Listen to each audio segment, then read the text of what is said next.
Ahora sí, muy buenas tardes, bienvenidos y bienvenidas nuevamente a esta tercera jornada de Mobbing y Bullying en el contexto universitario.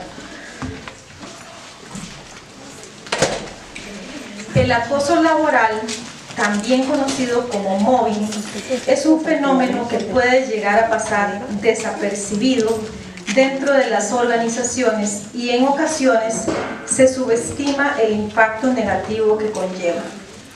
Podemos definirlo como la acción de hostigar, acosar o atacar al trabajador por medio de acciones persistentes y continuas que llevan la intención de alterar el estado de la persona afectada, causándole miedo o rechazo hacia su lugar de trabajo o funciones, y que generalmente termina con la renuncia del individuo al no poder soportar más el clima laboral. No se debe confundir este fenómeno con el síndrome burnout o empleado quemado.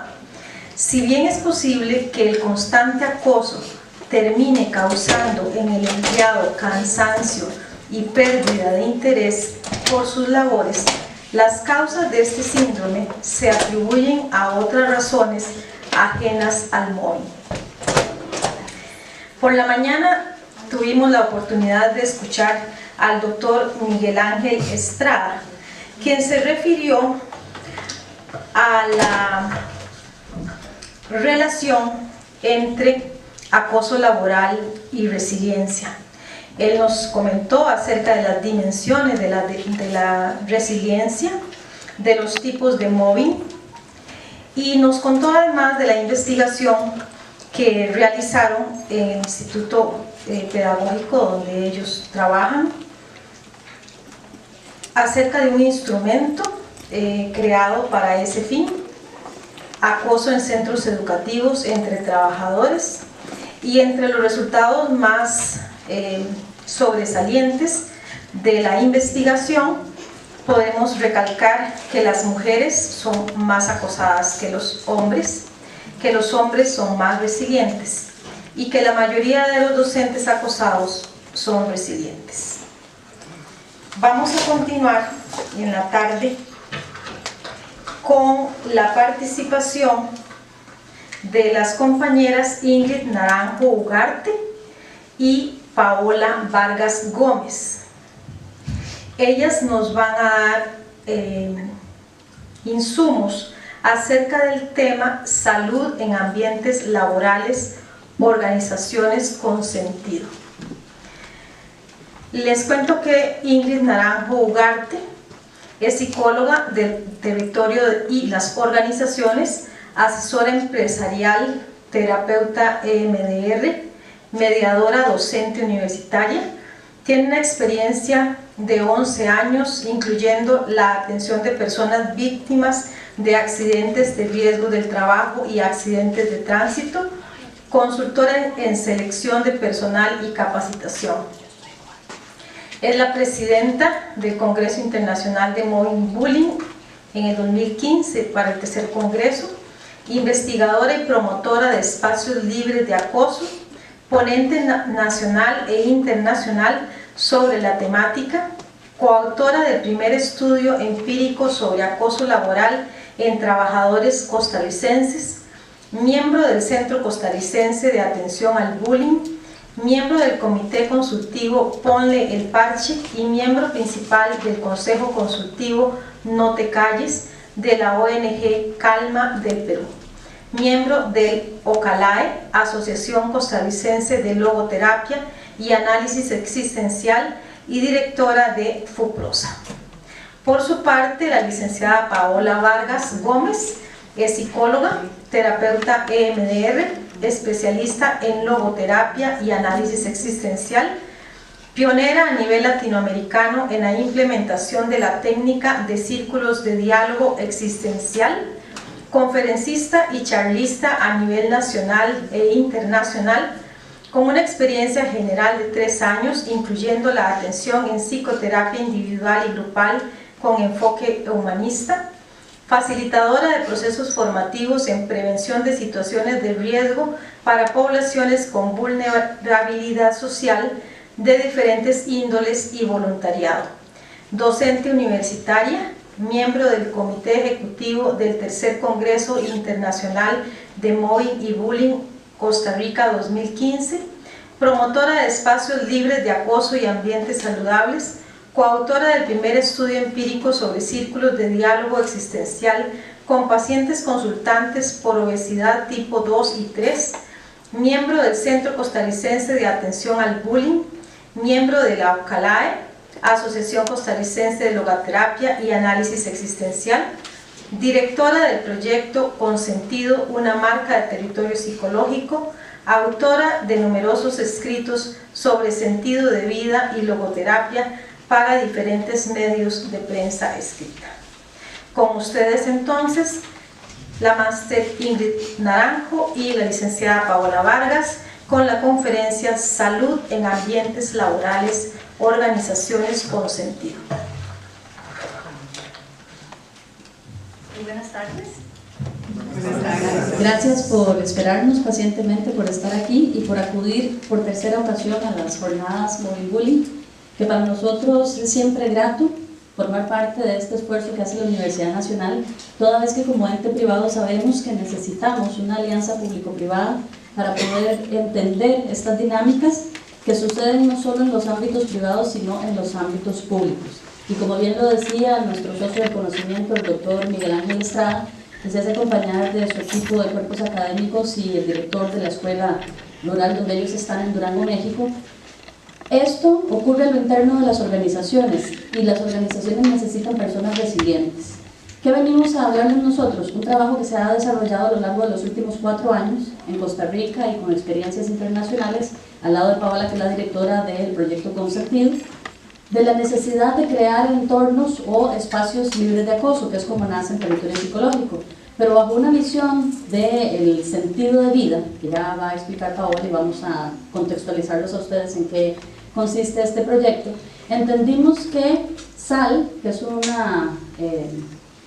anagrama que hicimos y construimos en territorio psicológico, la salud en ambientes laborales, es necesario, pero solamente es viable cuando tenemos sentido, cuando encontramos el sentido de lo que hacemos como trabajadores y cuando las organizaciones en las que trabajamos tienen sentido. Entonces, de ahí la propuesta de territorio psicológico, que agradecemos el espacio y el acompañamiento que hemos tenido en estas jornadas a lo largo de sus ediciones anteriores y la actual, para poder decirles a ustedes que sí hay una forma distinta de visualizar los riesgos psicosociales y de entender que la salud de los entornos laborales es importante porque es donde estamos la mayoría de las horas de nuestra vida. Entonces, para poder tener una vida saludable también, y una vida con sentido y un proyecto con sentido en la casa, con la pareja, en el barrio, en la comunidad, necesitamos entender y cómo encontrarle sentido a ese espacio que tanto tiempo nos roba al día. Así que nos van a ver en simultáneo a Paola y a mí, hablando de las organizaciones con sentido y cómo es importante proyectarnos para estar ahí y cómo el móvil no tiene sentido que esté ahí, que es un poco lo que estamos buscando en esta tercera jornada, creando conciencia y prevención.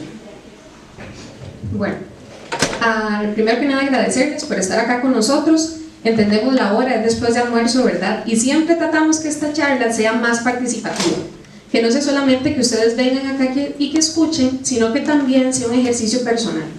Encontrarle sentido a lo que yo hago va a partir también de encontrarle sentido a la cotidianidad, no solo en mi lugar de trabajo, sino en el día a día.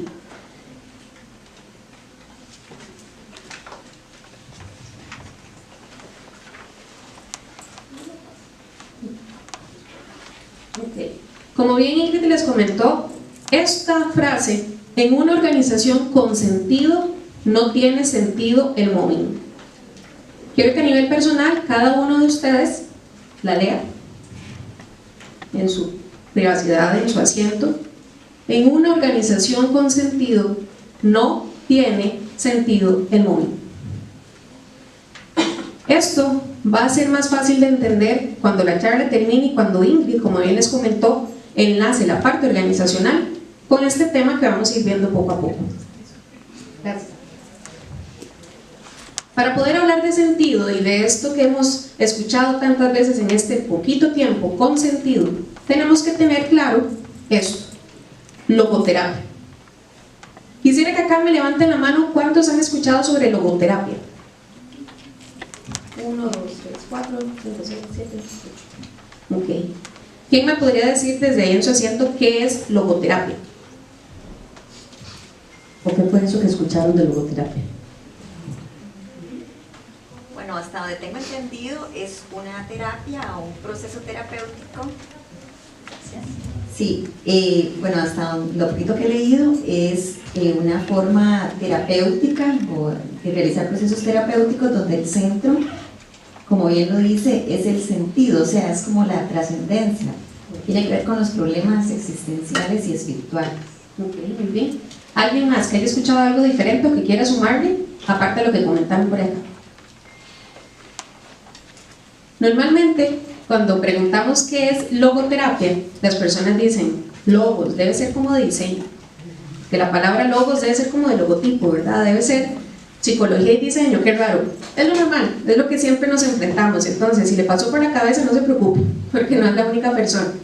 Sin embargo, como él lo comentó, y muchas gracias, la logoterapia está relacionada con la terapia del sentido de la vida. Logo viene del término griego logos, que significa sentido. ¿Por qué esto es importante para nosotros?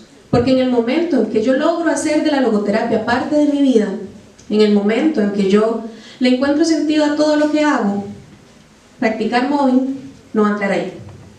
Agredir a alguien más no va a entrar ahí. Para poder entender la logoterapia hay que partir de este sujeto, Viktor Emil Frankl. Otra vez levantando la mano. ¿Quién ha escuchado a Viktor Frankl? Nadie. Para poder entender logoterapia, ajá, sí, ahí lo vi. Sí. No, yo la vi. Para poder hablar de logoterapia tenemos que entender quién la crea. Y el creador de la logoterapia es él. ¿Quién es?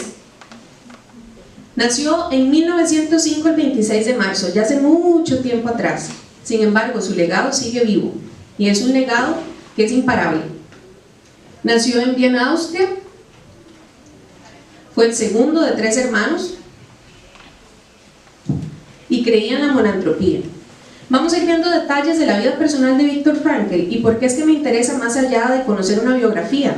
Porque me permite también identificarme con un sujeto que es un ser humano común y corriente. Fue un ser humano que no tenía ninguna diferencia entre usted y yo. Entonces, fue el segundo de 3 hermanos. Tal vez por acá hay alguien que también sea así, que es el hermano del medio. O si no, es el hermano mayor o es el hermano menor. Monantropía. ¿Han escuchado el término monantropía?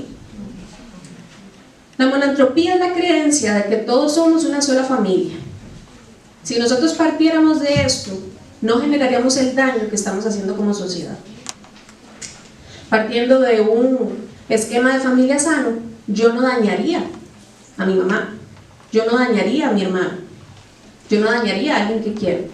La monantropía nos propone esto, ver a la sociedad como una familia donde mi acción va a tener una repercusión directa en esa persona.